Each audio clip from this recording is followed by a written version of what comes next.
Varicose wine సమస్యతో బాధపడుతున్నారు. Best చికిత్సను అందించే భారతదేశంలోని ఏకైక హాస్పిటల్ ఆవిస్. నమస్తే, వెల్కమ్ టు సుమన్ టీవీ. ప్రస్తుతం మనతో పాటు శ్రీ జగదాంబ త్రిశక్తి పీఠాధిపతులు బనారస్ బాబా గురుగారు ఉన్నారు. వీరితో ఈరోజు మనం కొన్ని విషయాల గురించి చర్చిద్దాం. నమస్కారం గురుగారు. నమస్తే అమ్మా. గురుగారు, ఈ మధ్య కాలంలో చూసుకుంటున్నట్లయితే ఎక్కువగా మనకి ఆత్మహత్యలు చేసుకుంటున్నారు. ఏదో ఒక కారణాల వల్ల, ఇంట్లో సమస్యల వల్ల, లేదంటే ఉద్యోగరీత్యా ఏదో ఒక సమస్యలో ఎక్కువగా వాళ్ళు భావించి ఆత్మహత్యలు చేసుకోవడం అనేది ఇప్పుడు చాలా ఎక్కువగా చూస్తూ ఉన్నాం. అయితే ఇలా ఎందుకు చేసుకుంటున్నా అంటే ఇలా ఎందుకు జరుగుతోంది? అంతేకాకుండా కొన్నిసార్లు వింటూ ఉంటాం, ధర్మబద్ధంగా అది మంచిది కాదు ఆత్మహత్యలు చేసుకోవడం. అయితే దీని పట్ల ధర్మశాస్త్రం ఏం చెప్తోంది అనేది మీరు మాకు ఈరోజు వివరించండి గురుగారు. శివ శంకర రుద్రేశ నీలకంఠ త్రిలోచన ఇతీరియంతే నిత్యం నహితాన్ బాధితే కల్హి. ఆ పరమేశ్వరుడు యొక్క నామాన్ని ఎవరైతే తలుచుకుంటూ ఉంటారో ఆ తలుచుకున్న వారికి కలియుగంలో బాధ లేకుండా ఉంటుంది అనేటువంటిది నేను ఇప్పుడు చెప్పిన మంత్రం యొక్క అంతరార్థం. నేను మీరు అడిగిన ప్రశ్నకి చాలా చాలా మంచి ప్రశ్న వేశారు. మన ఛానల్ ద్వారా ఇది ఎవరైతే వీక్షణ చేస్తున్నారో ఏ ఒక్కరి ఆత్మహత్యనైనా మనం ఆపగలిగితే నేను చాలా అదృష్టవంతుడిగా భావన చేస్తాను. ఆత్మహత్య, ఆత్మను హత్య చేసుకోవటం అంటే మన శరీరాన్ని మనమే చంపుకోవటం మహాదోషం కింద శాస్త్రం చెప్పబడి. ఎందుకంటే ఈ శరీరాన్ని నువ్వు సృష్టించుకోలేదు. ఒక తల్లిని సృష్టించి నిన్ను ఈ ప్రపంచంలో అందించింది. ఆ తల్లి సృష్టించినది కాబట్టి తల్లికి ఏమైనా అధికారం ఉందా అనుకుంటే తల్లికి కూడా లేదని చెప్తోంది ధర్మశాస్త్రం. శిక్షను తప్పు చేసినప్పుడు శిక్షను వేయటానికి మాత్రమే తల్లికి అధికారం. ధర్మానికి మాత్రం ఇతనికి వచ్చే జన్మలో తప్పు చేసినటువంటి వాళ్ళకి వచ్చే జన్మలో ఏం శిక్ష వేయాలో అది వేసి తీరుతుంది. ఆత్మహత్యలు ఎందుకు చేసుకుంటున్నారు? మొట్టమొదటిగా మనం ఆలోచన చేస్తే ప్రతి చిన్న విషయానికి కూడా మనం ఇంకొకళ్ళ మీద ఆధారపడిపోవటం ఒక కారణం.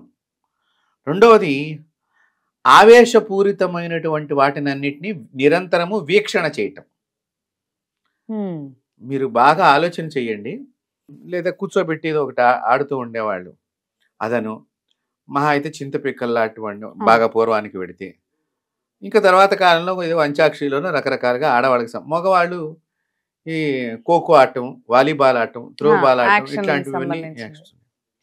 దీని ద్వారా ఏమైంది, స్కూళ్ళల్లో అక్కడ మాస్టర్ గారు చెప్పిన పాఠాన్ని వీడు అర్థం చేసుకోక టెన్షన్ పడినప్పుడు ఇక్కడ ఆట ద్వారా ఆ టెన్షన్ పోతూ ఉండేది.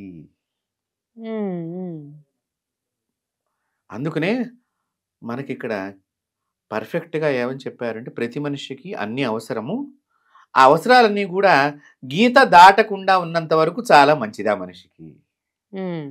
ఎప్పుడైతే మనం గీత దాటుతామో ప్రమాదానికి లోనవుతాము. లిమిట్స్ లో ఉండాలి అంటూ ఉంటారు. కాబట్టి ఆ లిమిట్స్ మనం కోల్పోకూడదు కదా నాన్న. కాబట్టి అది మనం అర్థం చేసుకోవాలి. ఇప్పుడు ఏమైపోయింది, ఇప్పుడున్న పిల్లలు చదువు సిస్టమ్ ఎట్లా ఉంది చెప్పండి. పూర్వం మేము చదువుకున్న రోజుల్లో కంపల్సరీగా ఒక పీరియడ్, ప్రతిరోజు డ్రిల్ పీరియడ్ ఉండేది. గేమ్స్ ఒకరోజు సెలవు ఉండేది ఆదివారం.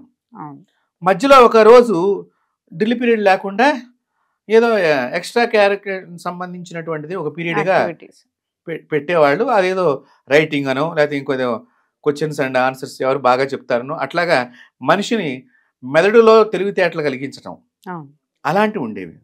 ఇప్పుడు అసలు ఆ పీరియడ్స్ ఎక్కడన్నా కనిపిస్తున్నాయా మీకు? ఇంకా ఎక్స్ట్రా క్లాసెస్, స్పెషల్ క్లాసెస్ కాదు, అసలు చదవకూడదంతా చదువుతున్నారు. పూర్వము ఎంతవరకు ఆ మనిషికి కావాలో అంతే చెప్పేవాళ్ళు ఆ వయసులో. దాని తర్వాత వచ్చిన తర్వాత కానీ వాడికి చెప్పేవాళ్ళు కాదు. ఇప్పుడు అలా కాదు. చిన్నపిల్లవాడిని ఎత్తి మీద ఇంత బరువు పెట్టేసి మా అబ్బాయి ఎల్కేజీలో క్లాస్ ఫస్ట్ రావాలి,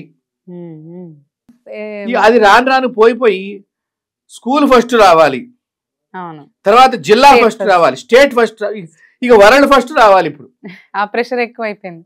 ఇప్పుడు అంతేకాని ఈ పిల్లవాడు ఒక ధార్మికంగా తయారవుతున్నాడా లేదా, లేదా ఈ పిల్లవాడు ఒక చక్కగా గేమ్స్లో ఆరోగ్యవంతుడిగా తయారు. ఆ గేమ్స్ అనేవి ఆరోగ్యానికి సంబంధించినవి. అవును గురువు. అలా తయారు. ఎందుకంటే పిల్లలను ఎప్పుడు కూడా 24 గంటలు మనం పిల్లల్ని కూర్చోబెట్టకూడదండి. ధర్మశాస్త్రమే చెప్తోంది. చిన్నపిల్లల విషయానికి వస్తే 24 గంటలు వాళ్ళని బందీగా కూర్చోబెట్టరాదు. అందుకని పూర్వీకులు ఇంట్లో పిల్లల్ని తాతగారు చేపట్టుకుని మనవాడిని అలా గుడి దాకను ఎక్కడికో తీసుకెళ్ళి ఏదో కొనిపించేవాళ్ళు. ఆ దారమ్మట మంచి విషయాలు బోధన చేసుకుంటూ వెడతాం మూలకంగా ఆ విషయం. అందుకని అప్పట్లో ఆత్మహత్యలు ఇంతగా లేవు. ఇప్పట్లో ఆత్మహత్యలు రావటానికి ఒత్తిడికి మనిషి లోనైపోతున్నాడు. తీవ్రమైనటువంటి ఒత్తిడికి. ఈ ఒత్తిడి ఎక్కడి నుంచి వచ్చింది? వీళ్ళు చేసుకున్న దానికి. ఇప్పుడు పక్కింట్లో ఏదో కొన్నారంటే మనం కూడా అది కొనాలి. వాడు హై ఎండ్ కారు కొన్నాడంటే మనం ఇంకా వాడికంటే మించిన హై ఎండ్ కొనడానికి ప్రయత్నం చేయాలి, లేకపోతే సమానంగా కొనాలి. దీనికి అప్పు చేయాలి. ఈ అప్పు తీర్చడానికి రోజు టెన్షన్ భరించాలి. ఒక ఇల్లు వాడు 30 అంతస్తులో ఉన్నాడంటే నేను 40 అంతస్తులు దాన్ని కొనాలి. మీరు బాగా గుర్తుపెట్టుకోండి. ఇప్పుడు జరుగుతున్నదంతా కూడా మనిషి తన్ను విఘ్నతని కోల్పోయే పరిస్థితిగా జరుగుతుంది వాతావరణం. ఇది ఏమవుతోంది? మనిషి మీద ఒత్తిడికి ఎక్కువ గురవుతుంది. తీసుకొస్తా. ప్లస్ అక్కడితో అవ్వదు కదమ్మా. ఒక్కరోజు లోన్ ఇచ్చేసింది, కొనేసావు, గృహప్రవేశం చేసావు, నలుగురు వచ్చారు, ఆశీర్వచనాలు, ఇవ్వాలనుకున్న బహుమానాలు అయిపోయినాయి. మరుసటి నెల నుంచి ఎవడుకుంటుంది చెప్పండి? ఇంట్లో ఎవరికి ఉండదు. ఆ ఇంటి మగాడుకుంటుంది. లేదా ఆ ఇల్లు కొనుక్కున్నటువంటి స్త్రీమూర్తి ఏమైనా ఉంటే కనుక ఆవిడకుంటుంది. ఇది ఆ టెన్షన్ ఆవిడ ప్రతి నెల కడుతూ ఉండాలి. అది కడుతూ ఉన్న సందర్భంలో ఏదైనా అనారోగ్య సమస్య ఆవిడకి వచ్చినా, ఆవిడ భర్తకు వచ్చినా ఎంత ఒత్తిడికి లోనవుతున్నారు. వాళ్ళ అమ్మా నాన్నలకు వచ్చినా కూడా. అందుకని ఇప్పుడు ఎవరు వద్దు, మేము ఒక్కడమే ఉంటాం. ఈ ఒత్తిడికి లోనైన తర్వాత ఎవరైనా ఉంటే బాగుండు, అయ్యో అప్పుడు ఆవిడే గట్టిగా చెప్తే నేను నోరు మూసుకుని ఉండేదాన్ని కదా, నీ కోడలో కొడుకులో అత్తలో మా గారిలో ఇలా అనుకుంటూ ఉంటాను. దానివల్ల ఉపయోగం ఏంటి? అంతా జరిగిపోయింది కదా. మన నెత్తి మీద మనమే బూడిదని మట్టిని గుమ్మరించుకునే పరిస్థితులు తిరుగుతున్నాం. ఇలాంటి ఒత్తిడి వలన ఆ మనిషికి ఒక్క క్షణం, మీరు అడిగిన ప్రశ్న నేను ఇందాక అదే చెప్పిన, నేను మన ఈ ఛానల్ ద్వారా ఒక ఆత్మహత్యను మనం ఆపగలిగినామంటే మనం చాలా అదృష్టవంతులము. అవును గురుగారు. ఈ ఆత్మహత్య చేసుకోకుండా ఉండాలంటే ఏం చెయ్యాలి? ప్రతిరోజు కూడా సత్కాలక్షేపం చేయాలి. గొప్ప గొప్ప పుస్తకాలు చదవాలి. వారి సమస్యని ఎలా తప్పించుకున్నారు, దాన్ని మనం ఇప్పుడు ఎలా తప్పించుకోవాలి. నిజాయితీతో కూడుకున్నటువంటి జీవితము, సత్యమైనటువంటి ప్రవర్తన, రుజు ప్రవర్తన కలిగి ఉన్నప్పుడు ధైర్యం మనకి వెంట ఉంటూ ఉంటుంది. భగవంతుడి ఆరాధన, 6 సెన్స్ అని అంటున్నాం కదా. మీరు పరిపూర్ణంగా 10 నిమిషాలు ఇట్లా చక్కగా మఠం వేసుకుని 2 చేతులు ఇలా పెట్టుకుని ఒక ధ్యానం చేస్తూ ఒక నామాన్ని పారాయణం చేయండి. మీకు తెలియకుండానే మీ లోపల ఒక చైతన్య శక్తి మళ్ళీ ప్రజ్వలింపబడి మీ సమస్యని పోగొట్టుకుంటానికి మీకే ఆనందకరమైనటువంటి సమాధానం లభిస్తుంది. లేకపోతే ఎవరో గోచరం అవుతారు, వాళ్ళ దగ్గరికి వెడతారు, దాని నుంచి బయటపడటానికి ఒక ఆన్సర్ దొరుకుతుంది. ఈ మధ్యకాలంలో నేను కాశీలో కూడా గమనించానమ్మా. ఇప్పుడు ఆత్మహత్య చేసుకునే వాళ్ళు రూట్ కూడా మార్చుకున్నారని చెప్పి అనుకోవాలి. ఏమిటంటే ఇక్కడెక్కడో బాధలు పట్టం, సో చచ్చేదో జన్మరాని చోట చచ్చిపోతే బాగుండు, లేకపోతే మనకి పాపం రాకుండా ఉంటే కాశీ వెళ్ళి కొంతమంది చనిపోతున్నారు. కాశీ వెళ్ళి చనిపోయినా, మీరు మీ ఇంటి దగ్గర చనిపోయినా, ఇంకెక్కడ చనిపోయినా దాని ఆత్మహత్య కిందనే ధర్మశాస్త్రం చూపిస్తుంది. యమధర్మరాజు దానికి శిక్ష కంపల్సరిగా ఆ జీవికి వేస్తాడు. ఒకటి, ఆత్మహత్య చేసుకున్న వాళ్ళు 20 జన్మల దాకా పిశాచ బాధను అనుభవిస్తూ ఉంటారు. 21వ జన్మలో మీ అదృష్టం బాగుండి, ఆ జీవికి అదృష్టం బాగుండి అక్కడ ఎవరైనా వేద పండితులు వేదాన్ని వల్లి వేస్తూ కూర్చున్నప్పుడు ఆ వేదాన్ని ఈ పిశాచ గ్రహాలన్నీ కూడా, అంటే చనిపోయిన తర్వాత పిశాచం కింద మారుతారు. వీళ్ళు గనక వింటే గనక అప్పుడు మళ్ళీ ఉత్తమమైన జన్మకి మార్గం ఏర్పడుతుంది. అప్పటిదాకా కూడా పిశాచి జన్మతో ఉండాలి. పిశాచి జన్మ ఎత్తిన తర్వాత ఖాళీగా ఉంటామా? మనిషి జన్మ ఎత్తితేనే ఖాళీగా లేకుండా ఇన్ని పనులు అన్ని తప్పులు చేస్తున్నామే. పిశాచి జన్మ ఎత్తినంత ఖాళీగా ఉంటామా? ఎవరినో చూస్తాము, ఆవహిస్తాము, మళ్ళీ అక్కడ ఎవరో మంత్రగాళ్ళు మంత్రాల ద్వారా హింసకు గురి చేస్తారు, మళ్ళీ వాడిని వదిలిపోవాలి, మళ్ళీ అక్కడ ఒక క్షోభ, ఇలాగా జరుగుతూ ఉంటుంది. ఆత్మహత్య అనేది పంచమహాపాతకాల్లో అదో పెద్ద పాతకం కింద చెప్పారు. ఇంత అవసరమా? మీకు అలాంటి పరిస్థితి దాపురించింది, వెంటనే మీరు దేవాలయానికి వెళ్ళండి. ఒత్తిడికి బాగా మనసులు గురైపోయారు, దేవాలయానికి వెళ్ళండి. 1 గంట సేపు దేవాలయంలో కూర్చోండి. కూర్చుని శివ శివ శివ శివ, రామ రామ రామ, లేదా దుర్గా దుర్గా, ఏదో ఒక నామాన్ని అలా గట్టిగా జపం చేస్తూ కూర్చోండి ఆ దేవాలయం ప్రాంగణం కూర్చుని. అప్పుడు మీ లోపల ఉన్నటువంటి ఆత్మ నూన్యత తొలగిపోయి ఆత్మహత్యకు దగ్గర కాకుండా బతకాలనేటువంటి ఆలోచన మీలో ఏర్పడుతుంది. ధర్మశాస్త్రంలో ఎవరెవరు పిశాచాలు అవుతారు అంటే, ఇలా ఆత్మహత్య చేసుకున్న వాళ్ళు, చంపబడినటువంటి వాళ్ళు, తర్వాత అనుకోకుండా యాక్సిడెంట్ అయి చనిపోతూ ఉంటారు. మామూలుగా మంచిగా మనం కారులో అందరం కలిసి పెడుతూ ఉంటాం, ఏదో ఎదురుగుండా వస్తుంది, తెలియదు, అందరూ వీళ్ళు నిద్రలో ఉంటాడు, డ్రైవర్ ఏదో చేస్తూ ఉంటాడు, వీళ్ళకి తెలియదుగా చచ్చిపోతామని. ఇలాంటి వాళ్ళు కూడా పిశాచ బాధని అనుభవించాల్సి వస్తుంది.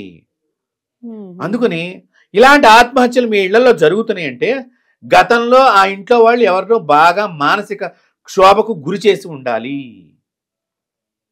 ఆ గురి వలన వీళ్ళకి ఈ బాధ ఇప్పుడు సంక్రమించింది.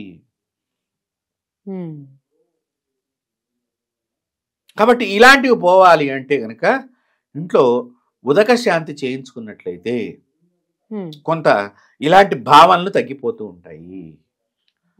అంటే మనం చాలా మంది అక్కడ పోయి ఇక్కడ పోయి అన్ని అడ్డమైనటువంటి మైళ్ళు అన్ని ఇళ్లలో కలిసిపోతూ ఉంటాయి, చెడు సంబంధమైనటువంటి అన్ని కూడా. నెగిటివ్ ఎనర్జీ లోపలికి ఎక్కువ వచ్చేస్తుంది, చెడు సంకేతాలకు సంబంధించిన. ఇప్పుడు పిల్లల్లో మీరు గమనించారో లేదో, తల్లిదండ్రులు ఉండగా ధర్మశాస్త్రం ఏం చెప్తోంది, శ్మశానానికి వెళ్ళొద్దు అని చెప్తుంది. కానీ అక్కడ మళ్ళీ ఇంకోటి చెప్పారు, అనాథ ప్రేత సంస్కారం చాలా మంచిది అని కూడా చెప్పారు. అది వేరు. వీళ్ళు ఏం చేస్తారంటే చెప్పా పెట్టకుండా వెళ్ళిపోయి కాళ్ళు కడుక్కోరు, స్నానం చేయరు, లోపలికి వచ్చి కూర్చుంటారు, తర్వాత ఎప్పటికో నిదానంగా చెప్తారు. అది తప్పు. వెళ్ళొచ్చావు, నీ స్నేహితుడికి ధైర్యం చెప్పడానికో చాలా మంచి పని. ధైర్యం చెప్పాడు, ఒక స్నేహితుడికో ఓ చుట్టానికో ధైర్యం చెప్పి చాలా, దానిలో శాస్త్రం ఎక్కడ తప్పు పట్ల. అనాథ ప్రేత సంస్కారమే చేయమని చెప్పింది. తెలియని వాడికి కూడా ఎవరికి చేతన్నా సంస్కారం చేయించి మోక్షం కలిగించు. శవంగా ఉండకూడదమ్మా. దహనమన్నా అవ్వాలి, భూ సంస్కారంలో భూమి లోపలన్నా పాతబడి ఉండాలి. ఈ రెండు లేకపోతే దానికి మోక్షం రాదని చెప్పింది. అప్పుడు అది బాధిస్తుంది ఆ చుట్టుపక్కల వాళ్ళందరినీ కూడా, నన్ను ఎవరు పట్టించుకోలేదు అని చెప్పి ఏడుస్తూ ఉంటుంది. దాన్ని సంస్కారం చేసే. ఇప్పుడు చూడండి, పుట్టిన పిల్లవాడికి వెంటనే ఏమిస్తారు, తల్లిపాలు పట్టిస్తున్నారా లేదా? క్యారమని ఏడవకపోతే డాక్టర్ కొట్టైనా సరే గిల్లైనా ఏడిపిస్తాను అంటే, బయటికి రాగానే వాడి సంస్కారం ఏంటి, శబ్దాన్ని చేయటము. తర్వాత మనం చిటికి వేస్తే వాడు కళ్ళు తిప్పుతున్నాడా లేదని డాక్టర్ గారు, అంటే చెవుడు ఉన్నదా, చూపు బాగా కనిపిస్తోందా లేదా, ఇవన్నీ టెస్టులు చేస్తారు. మీరు చిన్నపిల్లల డాక్టర్ గారిని అబ్జర్వ్ చేస్తే మీకు ఎందుకు చేస్తున్నాడు ఆయన సంస్కారాలన్నీ? వేదశాస్త్రం చెప్పింది, ఆ డాక్టర్ గారు చెయ్యాలి, చేసి వీడికి ఏమీ లోపాలు లేవని మనకి అప్పచెప్పాలి. లేదంటే ఏదన్నా లోపం ఉంటే కనుక, ఏదో కొంచెం తేడా కనిపిస్తోంది, మేము కొన్ని టెస్టులు చేస్తామండి, అందాక మీ దగ్గర ఉంచండి అని చెప్పి మనకు అప్పచెప్తారు. అప్పుడు కూడా మనకి టెన్షనే మళ్ళీ ఆ రిజల్ట్ వచ్చేదాకా. అంటే ఇదంతా కూడా ఏంటి, మోసుకొచ్చినటువంటి గత జన్మ మోసుకొచ్చినటువంటి శేషం అంతా, పాప శేష కర్మలు శేష బలం అంతా ఇప్పుడు పట్టుకుని పీడిస్తుంది. దయచేసి మీరు పుణ్యక్షేత్రాల్లో తీర్థక్షేత్రాల్లో వెళ్ళి ఆత్మహత్య చేసుకుంటే మీకేదో స్వర్గం వస్తుంది అనుకుంటే, మహాపాపం అనేది మీ వంశానికి మీరు తీసుకొస్తున్నారు, మీకు మీరు తెచ్చుకుంటున్నారు. దయచేసి ఎవ్వరు కూడా, ఈ ఛానల్ చూస్తున్నటువంటి ప్రేక్షకులందరికీ కూడా మీరు మీ ద్వారా కూడా అందరికీ ఇది విజ్ఞప్తి చేయవలసిందిగా నేను కోరుకుంటున్నాను. ఎవరు కూడా ఆత్మహత్య చేసుకోవద్దు. ఒకవేళ ఆ సమయం వచ్చినప్పుడు మీరు ఒక దేవాలయంలోనో పవిత్రమైన ప్రదేశంలోనో కూర్చునో భగవన్నామాన్ని గట్టిగా జపం చేయాలి. మన టోన్ పెంచుకోవాలి.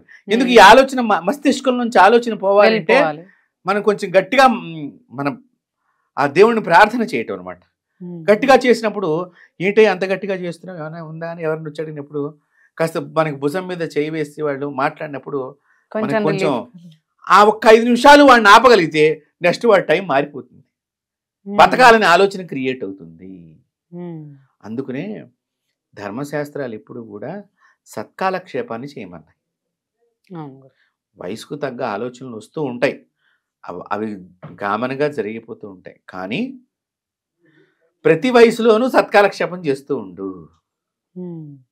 ఉద్ధృతమైనటువంటి ఆలోచనల్ని నీ అంతటికి నీవే దాన్ని కొంచెం తగ్గించుకునే ప్రయత్నమే సత్కాలక్షేపము. అలాంటివి కనుక చేసినట్లయితే ఆత్మహత్య ఆగిపోతాయి. తర్వాత బరువైనటువంటి పనులు నెత్తి మీద పెట్టుకుని మీ ప్రాణాన్ని ప్రమాదంలోకి తెచ్చుకోవద్దని నేను కోరుకుంటున్నాను. మీ ఛానల్ ద్వారా అందరినీ కూడా వీక్షిస్తున్నటువంటి వాడు అందరికీ కూడా నా విజ్ఞప్తి. కాబట్టి దయచేసి మీరు కాశీలో ఆత్మహత్య చేసుకుంటే మోక్షం వస్తుంది, మళ్ళీ పుట్టరంట, మీరు గ్యారెంటీగా పుడతారు, మళ్ళీ బాధను అనుభవిస్తారు, దానిలో ఎటువంటి సందేహం లేదు. ఇంకా ఈ జన్మ కంటే అలా చేసుకుంటూ మూలంగా వచ్చిన ఆ పాపం అంతా కూడా రోజు మిమ్మల్ని బాధిస్తుంది. మీరు అప్పుడు చచ్చిపోదామన్నా కూడా చచ్చిపోలేరు. కాబట్టి దయచేసి ఎవరు కూడా ఆత్మహత్య చేసుకోరాదు. మీ కన్న తల్లిదండ్రులకు కానీ, మిమ్మల్ని కట్టుకున్న వారికి కానీ, మీరు కన్నవాళ్ళకి కానీ ఈ బాధను కలగజేయొద్దని నేను కోరుకుంటున్నాను అందరికీ కూడా. దయచేసి ఏదో పుణ్యక్షేత్రంలో ప్రాణం పోతే దానంతటికి అది పోవాలి, మనంగా ప్రాణం తీసుకునే హక్కు మనకి లేదు. అది బాగా గుర్తుపెట్టుకోవాలి. నువ్వు పుట్టలా, నిన్ను ఇంకొకడు పుట్టించారు, వారిలో బాధను చూడవద్దు. కాబట్టి నువ్వు ఆత్మహత్య చేసుకోవద్దు. దయచేసి అందరికీ కూడా సవినయంగా తెలియచేస్తున్నాను. ఇది చూస్తున్నటువంటి వారందరూ కూడా దీన్ని మళ్ళీ మీరు అనేక మందికి ఇది పంపించి, వీడియోని పంపించి ఎవరు కూడా చేసుకోవద్దు. ఆత్మహత్య అనేటువంటి ఆలోచన వచ్చినప్పుడు శివనామాన్ని గట్టిగా చెయ్యండి. మహామృత్యుంజయ మంత్రాన్ని బాగా పారాయణం చేయండి, గట్టిగా చదవండి, లౌడ్లీగా. త్రయంబకం యజామహే సుగంధం అనేట్లాగా గట్టిగా చదవటం మూలకంగా ఈ మెదడు లోపల చెడ్డ ఆలోచన తొలగిపోయి మంచి ఆలోచనకి మీరు మళ్ళీ కంకణబద్దులవుతారని చెప్పి కోరుతూ, అందరూ కూడా పరిపూర్ణమైనటువంటి ఆరోగ్యాలతో ఉండాలని మీ సుమన్ టీవీ ద్వారా నేను అందరినీ కూడా కోరుకుంటున్నాను.